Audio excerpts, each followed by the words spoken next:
All right. Well, Mohaned, I am so excited to be here with you today. Thank you for joining me on this program that we're doing. Thank you very much, Sheena. It's really my pleasure to be with you. Well, I wanted to be able to share all of the wonderful people I've gotten to meet around the world with all of the people that follow us and support us. And so you're one of those people that I just think is a treasure in the world that everyone should know about. And the work that you've done and that you continue to do is really remarkable. So for those of you that don't know, this is Mohaned Elnour. And Mohaned is someone that I got to know, I guess, in 2014 when I was pregnant with my little girl.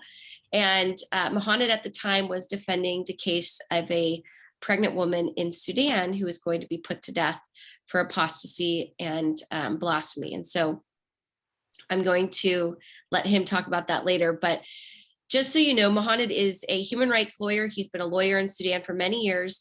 And because he was such a capable lawyer and one of the few human rights lawyers in Sudan, that's why we were able to connect with him on this particular case. And that's why he really was, I mean, the best person to lead it, but not only to lead that, but he's led hundreds of cases across Sudan and really contributed to the legal theory out of the mostly in a lot of ways out of reaching a lot of Muslim majority countries related to blasphemy and apostasy and understanding that. So he's taken hundreds of cases on that, but he's also helped us train other lawyers in Sudan, in Khartoum, who didn't have the opportunities that he had to work at the highest courts. And so that's something that we're going to talk about today. But anyway, Mohaned, thank you for being here. Thank you for helping us in Nigeria and Sudan and South Sudan and everywhere else in the world. Thank you very much. It's really my pleasure to be here with you. And I'm really glad I had the chance to work with you in Nigeria, with South Sudan, and in Sudan since 2014. So yeah, thank you for giving me this pleasure and this. Yeah. Now, Mohaned is with us today from London. And unfortunately, after all the work that he did in Sudan for many years, at one point a few years ago, I believe it was, you had to leave your country because the persecution, the oppression got so severe. And because you were willing to risk your life in defense of so many other people that you don't even share the same beliefs with, but that you risked your life for. The government came after you. They threatened to take away your home, to bulldoze it, to go after your family. And so you were forced to finally leave your country. And so now you're in London. Is that right? Yes. Yeah. As a lot of other human rights lawyers and other human rights activists, they face the same destiny, unfortunately. Yeah. And I want to talk a little bit more about that and about what's happening in Sudan now, because since you left, there's obviously been a change. Omar al Bashir has been taken out, which I think everybody around the world is happy about. And, you know, no one worked harder for that than you and so many of the other human rights lawyers that you work with. And so I'm really excited to be able to talk about that and what's changed. And, you know, I hope that one day you do get to go back with your family and contribute to new laws that will lead people towards greater freedom. So, so let's get started. Mohaned, first, I would love for everybody to hear about, you know, most people don't know about Sudan. Tell us a little bit about what it was like growing up in Sudan. It wasn't free. So tell us a little bit about your experience as a child, like what it was like growing up in Sudan. Well, generally, Sudan is a very beautiful country. Sudanese people are very kind people. But unfortunately, we always have bad regimes. We always have very, very bad governments. And this is since the independence in 1956. And one of the reasons that the North Sudan and the Northerners mainly dominated all these governments. And they impose their religion, which is Islam, and even within Islam, it's Wahhabi beliefs. They impose it over the whole country, and this is one of the reasons. There is not really interaction between the whole parts of the Sudan, and they don't have the same resources, and they don't have. So there's inequality and injustice throughout Sudan history, was one of the very bad experience we have. Just starting from my childhood, I was 9 years old when the Islamic Brotherhood coup happened in 1889. And I grew up seeing all the discrimination and injustice towards non-Muslim, even Muslims like Shia and anyone who disagree with the government and with the Islamic Brotherhood, the discrimination against women, like so yeah, I grew up in a country like this, but fortunately, as many other Sudanese, I had a good chance to study, to read, and to educate myself, and then contribute to my community. So, Mohaned, I would love, most people have probably never been to a Muslim majority country, and they don't understand that there are a lot of differences of opinion within a country. And so it's not monolithic. So what you were saying is that when the changes happened in Sudan in the 50s, then again in the 80s, that there was this push to Wahhabize or radicalize the population towards one particular interpretation of Islam that was extreme. And that led to certain changes in laws that I'd like for you to tell people a little bit about, that really went against everything that you as a Muslim understood and believed in, or that your family or that maybe many of your friends understood. What were some of those really specific changes that you just didn't agree with as a Muslim? Well, I disagree with lots of things. First of all, the intervention of religion in the politics. So I believe in socialism. Anyone has a right to believe in what they want. The government has no right to interfere in the relationship between someone and what they believe. And this is what the government used to do in Sudan for so long time. They do interfere in anyone's privacy, religion, they how to behave, how to act, and everything. And this is kind of like Islamization of the country in only one interpretation of Islam, as you just said. Sudan, we have Sufi, which are very nice people, and Islam. If there wasn't Sufi in Sudan, Sudan wouldn't be a Muslim country or majority of Muslim country. Many people don't know Christianity is very old in Sudan. Since the 6th century before Islam, there was a big kingdom in Sudan. It's called Alawa, a kingdom. It's Christianity, Alawa, Christian kingdom, ruled Sudan for a long time. So when the Islamic Brotherhood came in 1889, they came with this beliefs, Wahhabis. They just want anyone to be Wahhabi and anyone to follow this this interpretation of Islam. Maybe later on, to have idea how politics, how it is just a game. Later on, after 20 years or so, the government become closer to Iran. So they started like open lots of institutions for Shia, etc., and started to a bit target Wahhabi. But then after the relationship with Saudi Arabia become good, again, they close all the Shia institutions and schools and kick them out of the country. So it's just a game. This is politics more than anything else. So Mohaned, can you tell me a little bit, and I want to go into why you became a human rights lawyer in a minute, but can you be a little bit more specific about what are some of the like legal challenges that exist just in daily life that people face that really affect their freedom? Like the laws, like, you know, women wearing certain dresses. What are like, just give us a few examples of life in Sudan and how it changed when they became radical. How did that actually affect Muslims and everybody else? Well, over the last 3 years, there are dozens of laws, all based on Wahhabi beliefs. All these laws just target everyone, whatever they are, Muslims, non-Muslim, or whatsoever. Just an example of the indecent clothes. So a woman can't wear should wear like a scarf and a specific kind of dress, and only the police can judge if this decent clothes or not. There's lots of women suffered from this act for so long time. There's another act which is like the any Professions Act. Like let's say the Actors Act. There is an actual Actors Act for actors, for musicians, whatsoever. All these laws based on religion, on only Wahhabi belief. So women can't. Women have to sit in the bus in the first 10 seats. They can't sit anywhere else.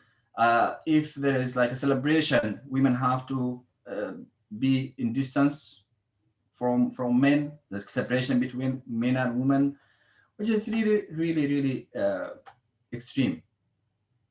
So there were even, I remember there was a case where a group of Christian girls were walking to church and they were wearing blue jeans, and they were taken to court or attacked by the morality police. Can you tell us a little bit about that and the morality police, and what is that like? Yeah, this is the intervention in anyone's businesses. Like those were like morality police. What is like? No one's ever heard of that here. So what does a morality police do? The police has a right to arrest anyone, but basically they used to arrest women, but anyone who dress indecent clothes. But what is the definition of indecent clothes? No one knows. Only the police who apply the law, and later on the judge who also apply the law. And all this is based on just the background of like extreme Muslim. So those girls were like 12 or something like that, I can't remember. They were celebrating in the church, and then the police just arrested them. They were dressed very nicely, but police thought this is not indecent clothes. So they had to spend that night in the custody. And this was happening every day to lots of women. They spent this night, and the second day they sent them to the court. Fortunately, me and other colleagues were there defending them. Some of them were fined and some of them were released. But yeah, this is just an example to see how the government was doing. So starting in 1989, you had this new government come in, a Wahhabist government, that begins to put forward all of these new laws called Hudud laws and other Islamic laws that start to punish people for basically acting outside of their interpretation of their religion, right? And so then on top of that, you had the police take on the responsibility of being morality police and going around and enforcing these laws in very nefarious ways, but essentially harassing and intimidating the population into forcing them into compliance with these rules. And so you grew up in an environment, you said at 9 years old this happened, where you began to see this all around you. Why didn't it affect you? What was it from your family, from your friendships, from what you were hearing around you that didn't affect you, that you didn't comply, that you were emboldened to stand up for human rights? How did you go down that path? Well, I believe anyone should stand against this discrimination. For me, I was lucky to grow up in an educated family. I got good education, and then I feel responsible for fighting against this discrimination and against this oppression. Yeah. You know, Mohaned, one of the things that amazes me is in Sudan, unlike probably any country that I've been to around the world, regardless of the education level of the people, there is this united sense of a desire for freedom and of unity. Like most of the people I've met there don't really see ethnic or tribal differences so much. I mean, the government does, obviously, but there's this really strong sense of being Sudanese and of freedom and a desire for freedom, regardless of education or wealth or anything else. Is that your sense as well? I mean, yes, of course. Yeah, of course. And to add to that, the Sudanese people, by definition, they are not necessarily educated, but they're very aware and they're very intellectual. all the Sudanese people. They really have good, strong belief of freedom, strong belief of rights. And it's not an accident to have the fairest revolution in 1964, even before some countries got their independence. And then in 1985, and then just 2 years ago. Well, I would love to better understand where that comes from. But I mean, as you mentioned, Sudan is a very old country. It has pyramids. It's been around as long as Egypt. So there's this depth and richness to the history there that most people aren't aware of. And there's so many different cultures and tribes that just create such vibrancy within the society. So it's interesting that even with all the dictatorships and the struggles that Sudan has gone through, that the people have really constantly struggled for freedom and fought for that Sudanese identity that really isn't what Bashir wanted to force on you. Yeah, over 30 years, what Bashir did, and he did believe that Sudanese people will stand one day. So he did the best through 30 years, brainwashing even everyone through the curriculum, through the mosque, through the every possible place, to just let people believe he is a defender of Islam. And this government, if this government is not there, there will not be Islam in Sudan. And this is not the fact. Islam before Bashir a long time ago, and now Sudanese Muslims, or the majority are Muslims, peaceful Muslim, not violence. But throughout 30 years, I'm sorry to say, some new generations have become extremists because they grow up in this system. The subversity of Islam that they have been learning in the school, and the discrimination against non-Muslims, they don't have any chance to be in a good position and to be a decision maker whatsoever. So this gives them a feeling that they are better than anyone else in the country. They are running the country, they are controlling everything. So some new generation become extremists. And we saw, unfortunately, some unpleasant accidents in Sudan, which is not the case before 1989. Well, and like you said, the challenge is that Bashir has been trying to change the culture, trying to radicalize the culture for, like you said, 3 or 4 decades now. And so that there is going to be some work to address that. But the amount of resilience, even within so many of the Sudanese people like yourself that were fighting for human rights for so long, is amazing, and it's worth noting for anyone looking at Sudan. So I would just like to, a lot of people really don't know what the situation is in Sudan prior to Bashir being overthrown. Can you talk a little bit about, so in 2005, there was a peace agreement between Khartoum and South Sudan, where the power sharing body took place between the two governments. There was this time of peace, and during that time of peace, you became a lawyer and you began to see a lot of things change. Can you talk a little bit about that time period, and then bring us up to today? What has been going on in Sudan for the last 15 years? Well, from 2005 up to 2011, there was a space of freedom in Sudan. So Sudanese people have always been passionate to change the government, but it was really hard with lots of support from outside and lots of really, really brutal regime in Sudan.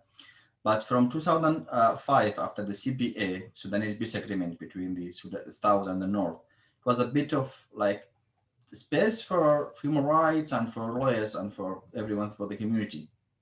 So even though there's lots of laws had to be changed according to the new constitution, they didn't change the laws, but still people fighting for changing the laws through the constitutional court. I myself submitted lots of constitutional appeals later in 2012 or so. But from 2005 to 2006, that was really the time that my career as a lawyer, shaped my career. I worked from 2005 to 2007 or so as a pro bono with the Legal Aid Center. I was lucky to work in Darfur, in many cities in Darfur, in South Sudan, in Nuba Mountain, in Blue Nile. So I was lucky to see how Sudan is diverse and to meet all these people from different areas, from different religions, different African tradition and beliefs. Yeah, so that was really, really a rich time for Sudanese people. So I was working for the US Congress around that time. And so I got to see the peace agreement, Secretary Danforth go and help negotiate the peace agreement and then see it come to fruition. And it was a really exciting time for so many of us because I'd been following Sudan since I was in college, even before that, and always fascinated at what was happening there and this fight for freedom. But I mean, from people that don't know, I mean, 2 million people died in South Sudan during the conflict there, with the president of Sudan literally being held accountable by the International Criminal Court for crimes against his own people because he bombed his own people. And then you had the genocide in Darfur begin just shortly after that, with a couple 100,000 people being killed by the regime. And even, until Bashir was taken out, he was still attacking innocent civilians in different parts of his own country. And like with your case, trying to bulldoze homes of people that were standing up against him. So this is the kind of regime that you lived under. And for anyone to stand up to that kind of a regime was literally risking your life. So in 2005, when the peace agreement was finally signed, you had just graduated law school, is that right? And you were able to become a lawyer. So were there any other human rights lawyers in Sudan at the time? Well, I graduated 2003. Okay. So in 2005, I was almost finished my training time, but there weren't lots of lawyers at that time, even though 2005, after the CBA, most of the violations committed during that time. It is strange, isn't it? So after the CBA, after good constitution, most of the violations committed during that time in whole Sudan. There were some lawyers, but not that much. I was lucky to be one of the those few lawyers who were defending human rights. Well, it was so critical in that time because a lot of young people began to understand democracy and human rights and all of these ideas really from 2005 to 2011, when then the South finally voted on its referendum. And so during that time period, you had this growth of human rights. And so when I then came back in around 2012 and began training some of the lawyers from Khartoum, it was because they were engaging in the constitutional reform process in Sudan, because now that the South had seceded, Khartoum was going to rewrite a constitution. They were going to be a part of the process.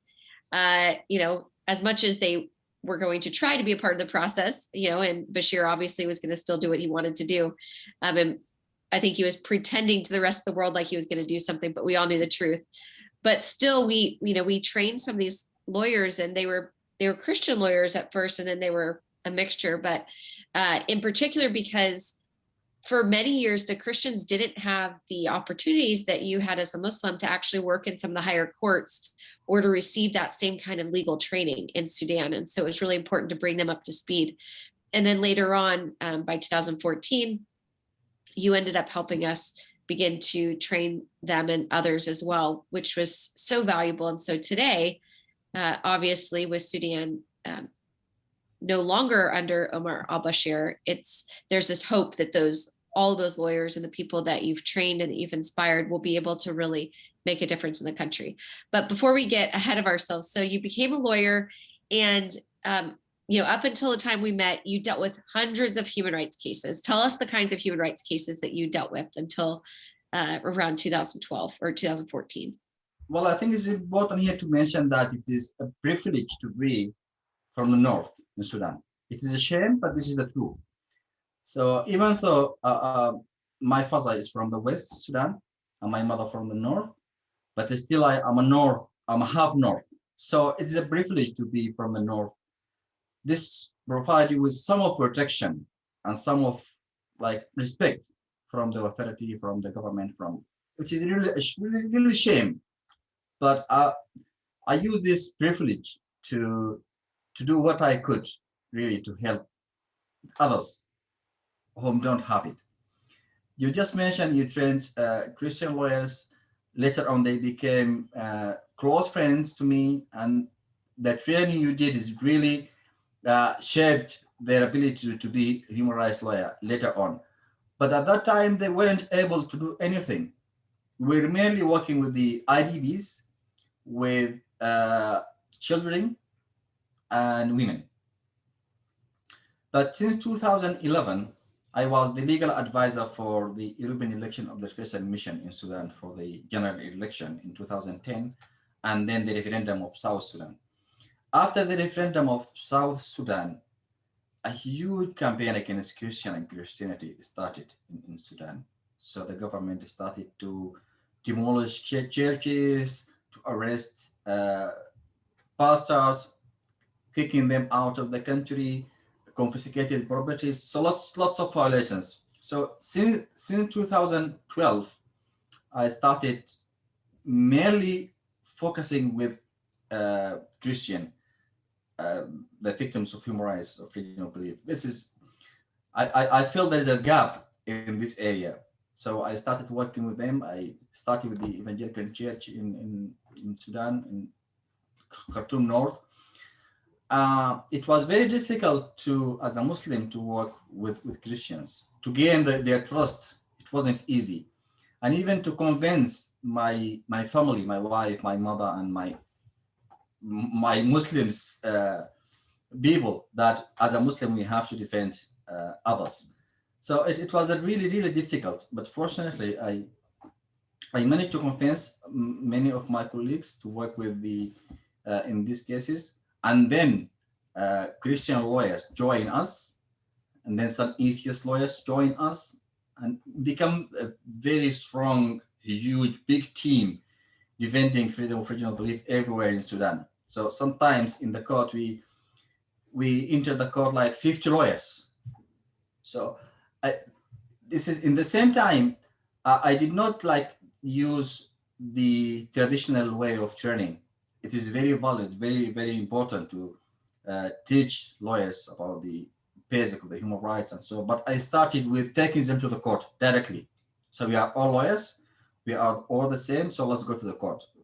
So this is my strategy at the beginning, and one of the reasons is to protect myself, because now NISS was very strong and had a huge power to do anything. So they can arrest 1, 2, 3 people, but they can't arrest 50 lawyers at the same time. Even though I got arrested many times, but there are other lawyers who can carry on. So an example of these cases, like administrative cases, like challenging administrative decision from the authority. Some are like civil cases. The government appointed some committees. They dissolved the elected committees and appointed another committees to be like the church, administrate the church. And those committees sold most of the church properties. So these were civil cases. Another criminal cases like criminal trespass and arresting pastors, etc., etc. Yeah. So this is really interesting. The NISS is the state security system. That's basically like the secret police that would go around and harass you, right? So when you would go into court, instead of just going by yourself, you literally took 50 lawyers with you every time, so that you had the weight of this coalition to end up defending a Christian, because to go to court to defend a Christian as a Muslim, you were risking your life. And Yes. this wasn't 2014. This was all the way back in 2012. And even before that, it was that risky. Tell me, why did the government come after Christians? Because I don't think most people understand when the South seceded, what happened that they went after Christians? Well, there are many reasons, but the main reason is the government, as Islamist government, and try the government abused Islam and misled Muslims. So pretending that protecting Islam and the Christianity is a threat for Islam and Muslims, their machineries and whatsoever. And the government portrays a picture of Christian and Christianity like evil, like threat to the country, spies to the foreign countries. We know Christian everywhere. For example, Catholic everywhere have a link with the Vatican. And this is normal because this is the headquarters there.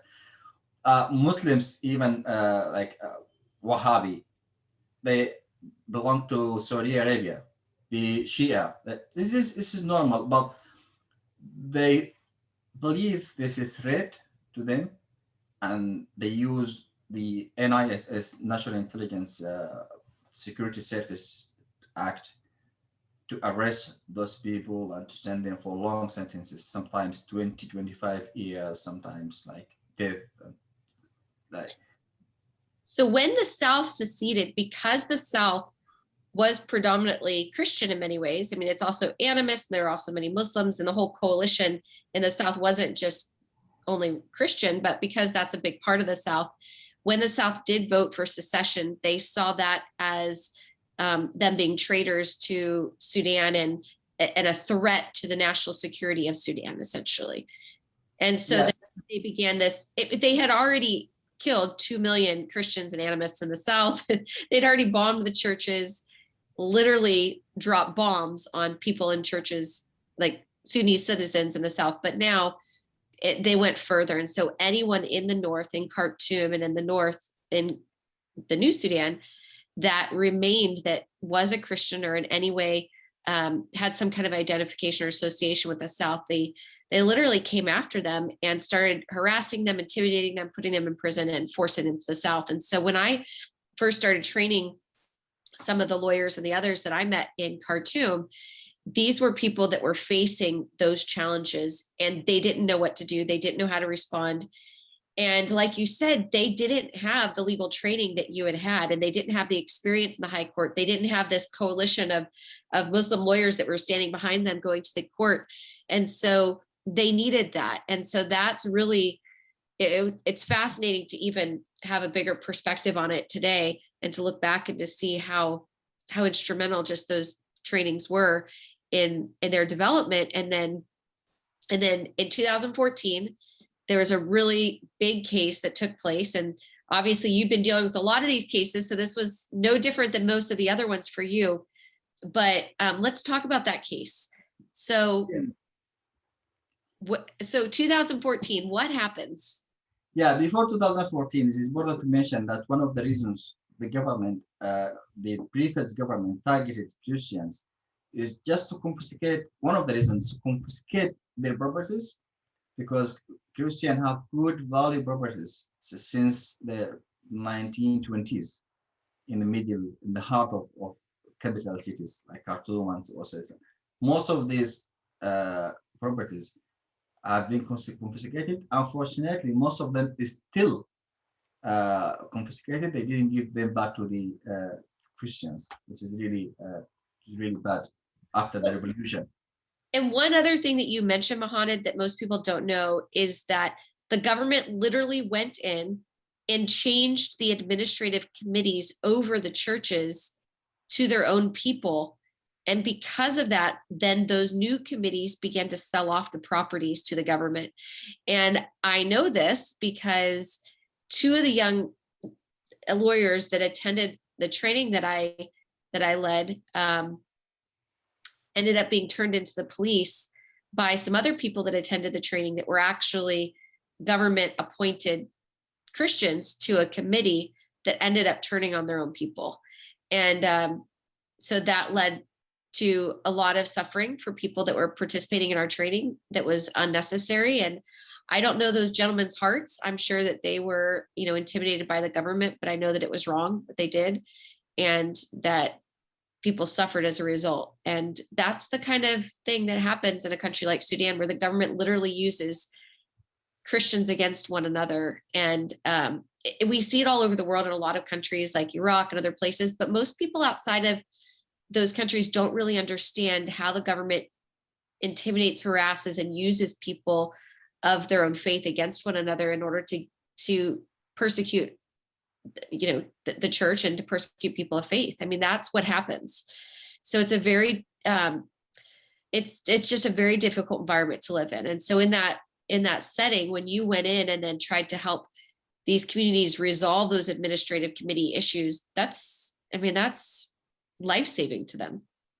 Yeah, it's just divide to conquer. This is the strategy. They just divide to conquer. Another reason is because most of the Christians are from, after the independence of South Sudan, most of the Christians became from Nuba Mountain and Blue Nile, which is, they're proud of being African. And unfortunately, the government want everyone in the country to be Muslim and Arab. So the Islamization and Arabization, this is the mentality of the government. So they didn't accept the others. That's one of the reasons that everyone from those areas is a spy, or like would like to undermine the constitution only because they're fighting for the right. Let's go back to 2014. This is one of very familiar cases and one of very important cases I worked in, even though, as we mentioned, there were lots of cases before that case, lots of cases after that case, but Miriam case was a unique case.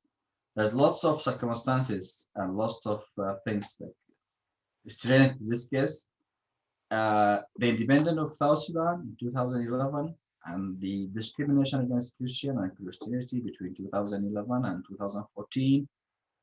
The economic situation, which is, maybe we can talk about this later, how this accepting each other will help everyone, will flourish the community, while the other is just destroy everything. So this economic situation became very, very bad after the independence of South Sudan. In 2013, there was a very big uprising.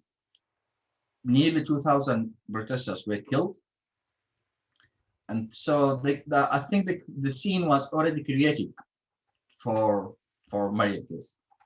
In addition to that, she was a very ordinary woman, very simple woman. She's not a politician. And in the Islamic history, apostasy and blasphemy have been used since our Prophet Muhammad, or after our Prophet Muhammad, have been used against oppositions. So Miriam was a very ordinary woman. She was pregnant, has a 2-year boy with her. Her husband is from South Sudan. Later on, he has also U.S. nationality, which really made a difference in this case. So yeah, when she was arrested, she had another lawyer, and the strategy was just to renounce her Christianity, and then she will be released. As simple as that. And this is the strategy for many lawyers, and thousands of cases have been just dismissed based on this strategy. But she was different, and she refused. She said, no, I will not do that. So I became her lawyer. So they called me and I got involved. I meet that lawyer and we disagree. We have completely different opinion. I was lucky to have some training about human rights, and my angle of seeing is different than her. So absolutely different perspectives. So when I told Miriam my strategy for this case, and I don't care if you are Muslim, if you are Christian. If this is not my, it's not my business. My business is to protect your right, whatever uh, you are, Muslim, Christian. I don't care. So she absolutely agreed with me, and she said, just do what you think is right. I trust you and I believe you. So we changed the strategy in the court. We brought some witnesses. We submitted a request to the judge. He was loving. I do remember that. He said, my request was based on the constitution, because the 2005 constitutions gave anyone the rights to believe.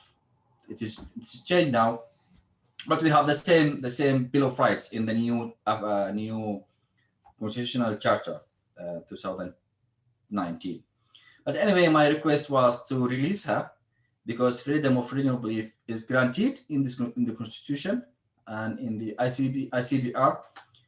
He laughed a lot and said, well, I don't think how a lawyer could write such a request. Okay, just let me, what is your decision, and I'm a stupid lawyer, do what you want to do. So he was really experienced, this judge himself, and the case went through like lots of stages. I don't think we have time to speak about everything here now. But anyway, he decided to, his decision was to send her to 100 lashes and death penalty. From this point, and also it's very important to mention, I believe on advocacy. In any human rights case, the legal effort is really necessary, but the case can't fly without advocacy, especially in countries like Sudan. So it's like two wings, advocacy and legal efforts. That's why organization like you is really needed in such cases. When we talk about the court of law and the court of public opinion, and you really can't have one without the other, because the court of public opinion reinforces the court of law and gives them the ability to operate well or to operate poorly. I mean, you look at like cases like Pakistan, where you've got blasphemy cases, and the court of public opinion is totally in support of blasphemy and just wants to put to death anyone that would challenge it. And so these two prongs are really important in any society. And what is so unique about Miriam's case, though, is you have this woman who is literally 8.5 months pregnant. She comes out of court. She's just been sentenced to death and to 100 lashes. And let's explain a little bit about why. Because when she went to court, they said, you are an adulteress because you've married a Christian man. And she said, I'm not an adulteress. I am a Christian and I married a Christian man. And they said, well, you're not allowed to be married to a Christian man because your mother was a Christian, but your father was a Muslim. And according to the law, that means you must be a Muslim. She said, well, I'm not a Muslim, I'm a Christian. And then they said, well, not only will you get 100 lashes for adultery, you get the death sentence for apostasy, for rejecting your faith that you were born into. And so she had no choice of faith, no choice of who to marry, no choice of anything. But she believed she had a choice. You believed she had a choice. And you told her you were going to defend her, that she had a right to believe what she wanted, to choose what she believed, and to live it out in freedom. And you weren't alone. How many lawyers were with you in that courtroom, Mohaned, when you defended her? Well, I would say the community was really divided into two, extremists and supporters. So any possible lawyer who has a sense of human rights was a part of the team. Sometimes the room was very small, even though the judge changed to be the biggest room in the court, but it still was small for the numbers of lawyers who were supported Miriam. So yeah, and lots of lawyers work with me outside the court. So sometimes we go at like meeting 100 lawyers, sitting all together discussing not only Miriam case, but the law itself, the contradiction between the criminal act and the constitution, and what the ICCPR says. And that was a very new for even professional lawyers. Lawyers have been practicing for a long time. So this revolutionized. It is indeed. How people dealt with cases in Sudan, because on top of that, you were saying that most lawyers wanted to just say, hey, just recant your faith and then you'll get off and the case will be thrown out. And most people just did that. But if you have a conscience, a conviction that, no, this is what I believe, and you don't want to just pretend, then why would you recant it? And you said you shouldn't have to. You're like, this, it's the principle. And you had this woman that symbolized, like, how in the world would anyone put a pregnant woman to death because she simply wants to marry somebody that shares her faith? Like, what is wrong with this picture here? And that's what I think united so many people around the world. And so when you were in that courtroom, and I had been hearing about this case from some of your friends here, and so some of the lawyers that we worked with, were in touch with you, but it was amazing to me to see how just this global movement started, where people were just saying, this is wrong, that this isn't the way that we should be interpreting anything, that no woman should be put to death for this. And so for 2 years we've been training people. But what amazed me is one of the young men that was in Sudan or in Khartoum at the time, that was helping you get the embassies, all of the European embassies, to meet with you and to hear the case.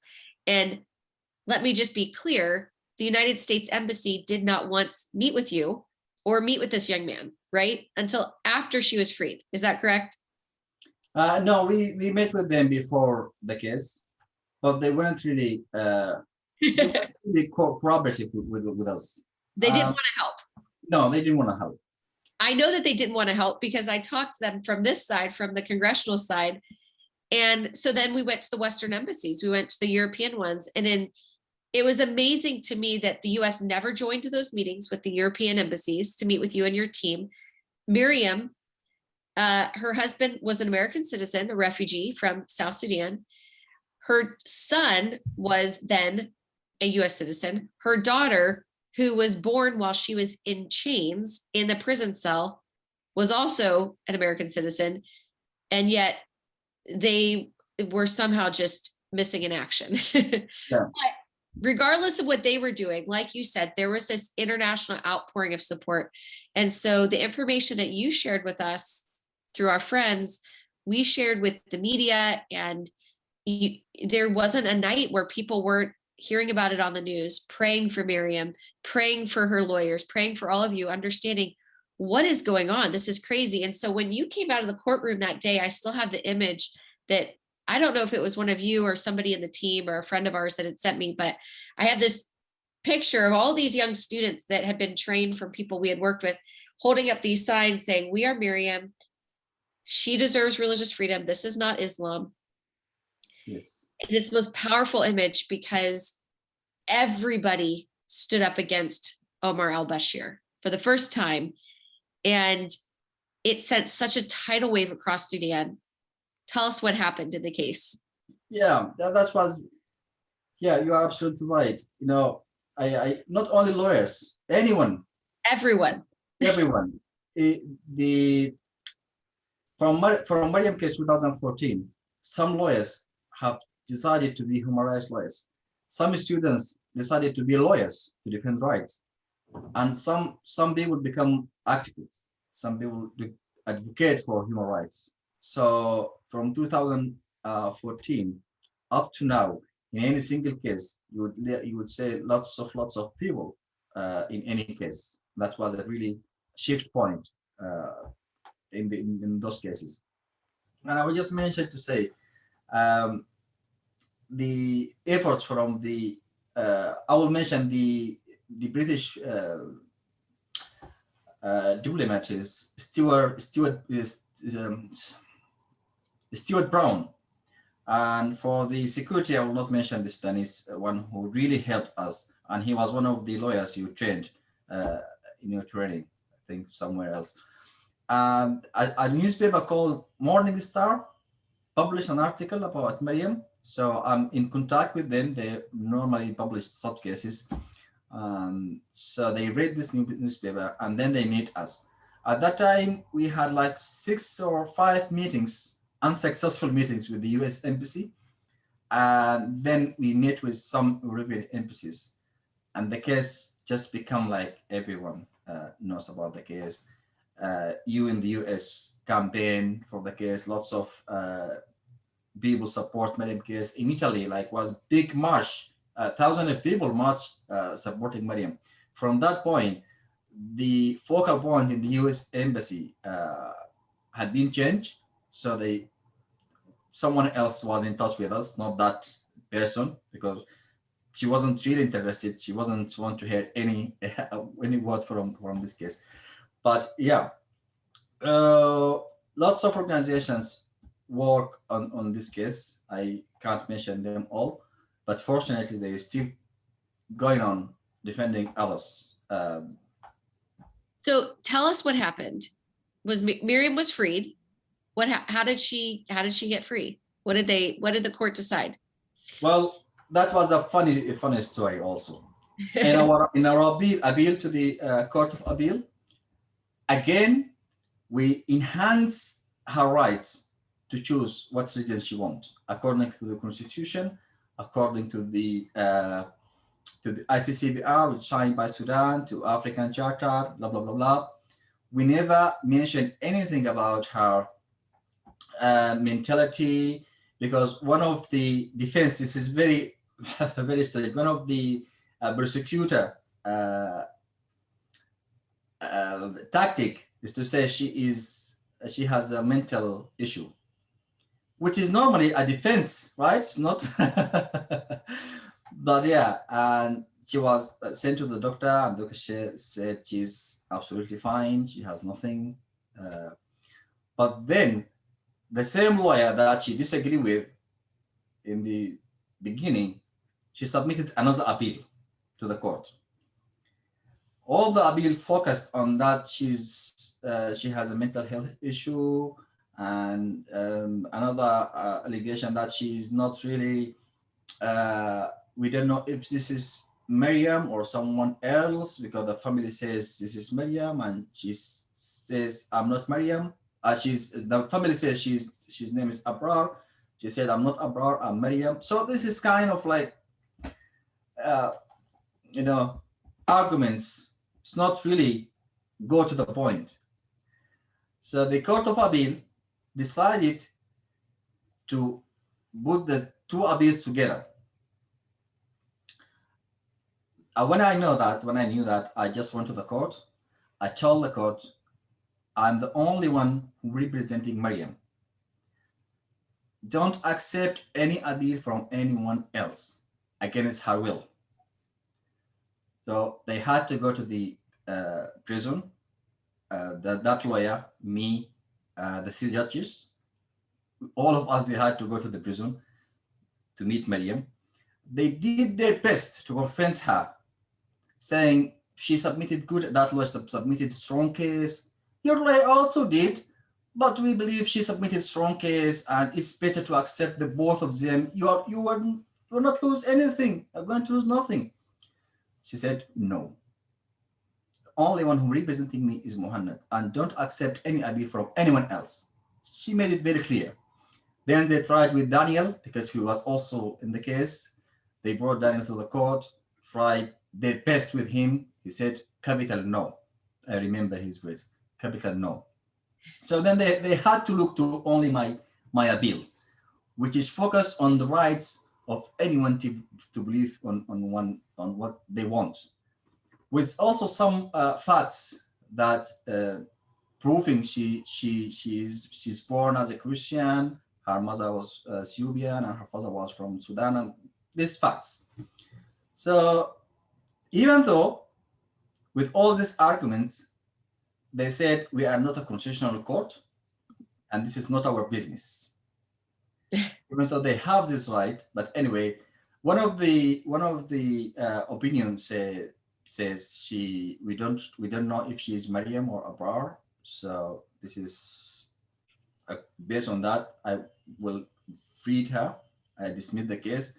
Another opinion says she is mentally ill, which is against the facts in the court. The doctor said she's not. But anyway, And the last one says, you have a right, which is really good at that time. The last opinion says she has a right to change her religion without any like propaganda, without telling everyone I change my religion. If she did that, this is not a crime. So I think we yeah. So Mohaned, this is amazing. So eventually she was freed. And what most people don't know is that it was actually the Italian government and the Pope who put their foreign minister on a plane to go and get Miriam out of Sudan when the United States botched the case and tried to get her out of the country with a foreign passport from South Sudan, which was a mess. But eventually the Italians got her out. She was safe because people were coming after her and her life at that point. But Miriam's case really started or ignited this, not just a national debate, but a global debate about blasphemy and apostasy. But tell me what happened a year ago in Sudan. The apostasy law was removed. Tell us what happened. Mm. Anyone was expecting that the apostasy will be removed, will be abolished from the law. But the opposite exactly happened. And the reason that most of the extremists, which are the government supporters, and the government, it was, the election is about to start, 2015, and the government was afraid many supporters will not support the government because of the releasement of Miriam, because that was for them like a big loss. They want her executed. They like, this is a revenge. So how someone would change to be a Christian, how someone convert to Christianity. Anyway, in 2015, they amendment the law, adding more 4 cases to apostasy. It was only 1 case if a Muslim convert to another religion, and the punishment is the death penalty. But if this person at any point renounce the new religion and become a Muslim again, there is no punishment. They add more 4 cases.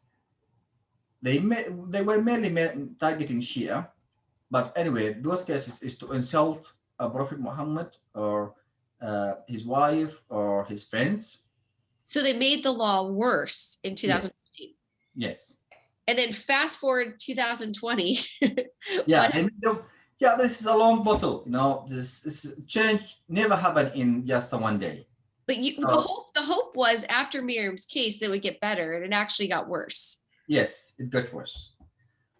But the good news is, since 2000, that since Miriam case, they didn't really charge many people as before with this article.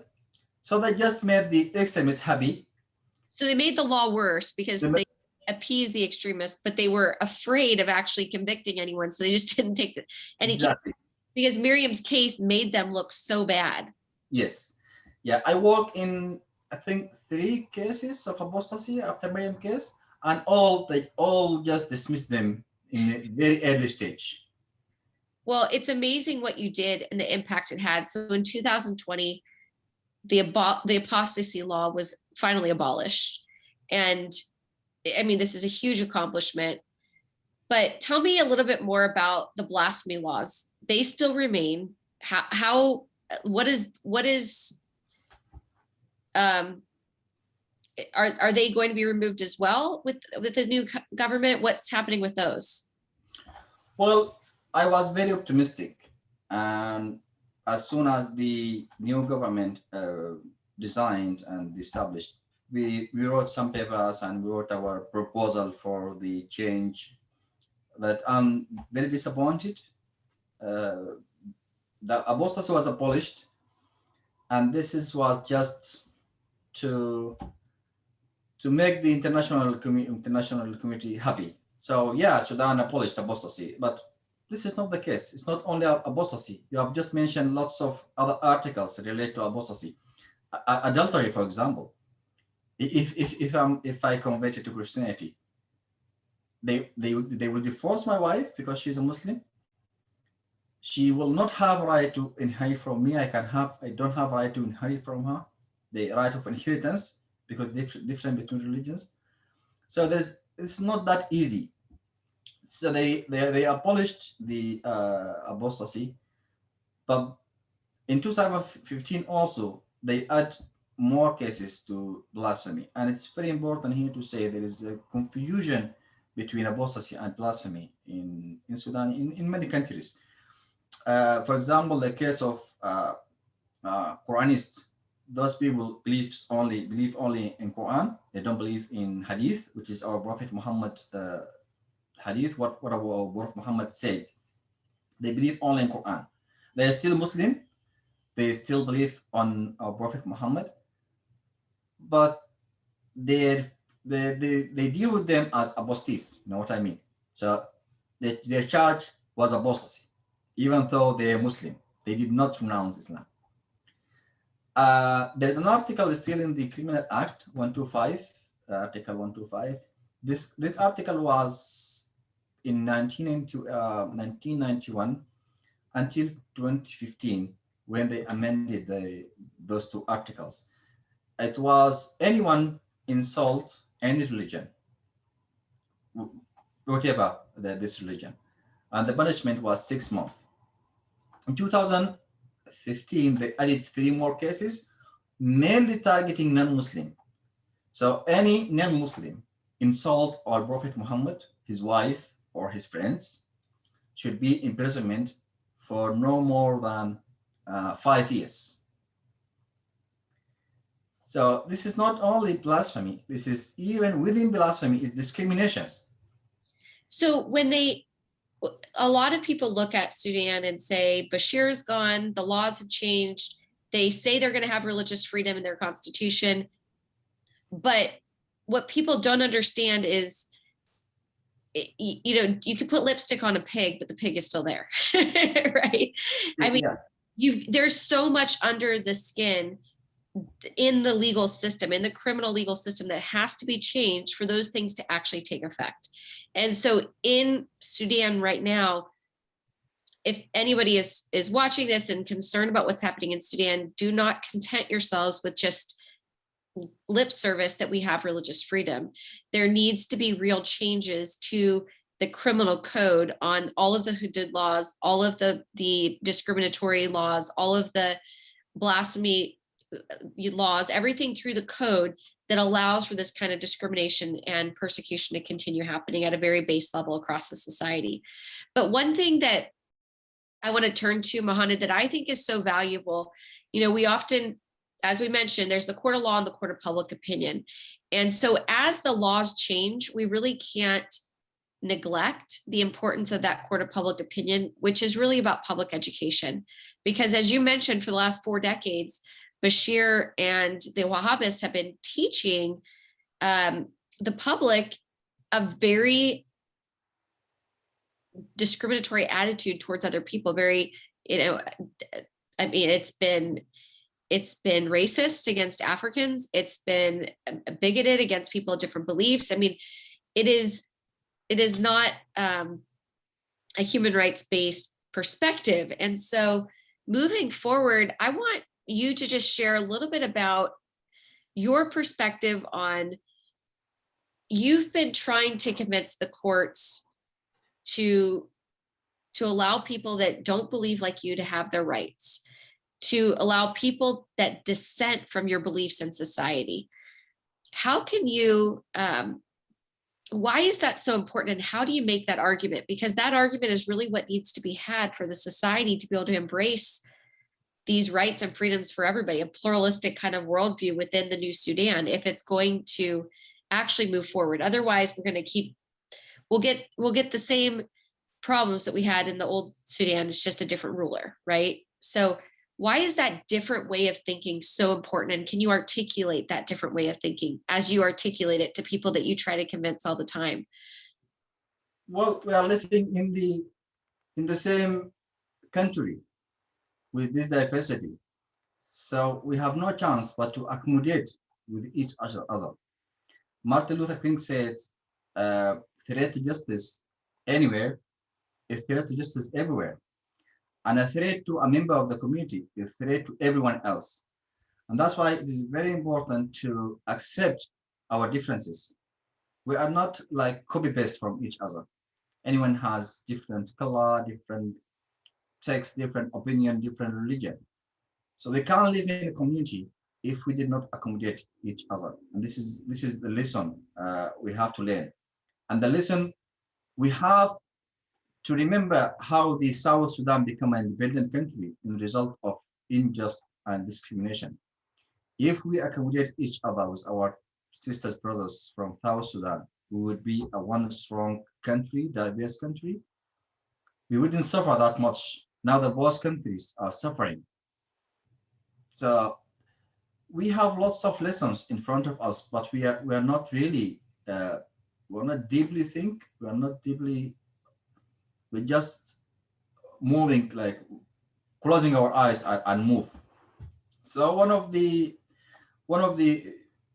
it's not a strategy but principle that a community can't be flourished without accommodating each other's, without anyone has a right to believe in what they want and have a say. That really, this freedom of conscience, the ability to dissent, to believe differently, to think, to challenge, that's one of the most essential qualities of any civil society, any free society. That as soon as you lose your ability to think and to think freely, there is no freedom. Exactly. And we have very good examples in Sudan.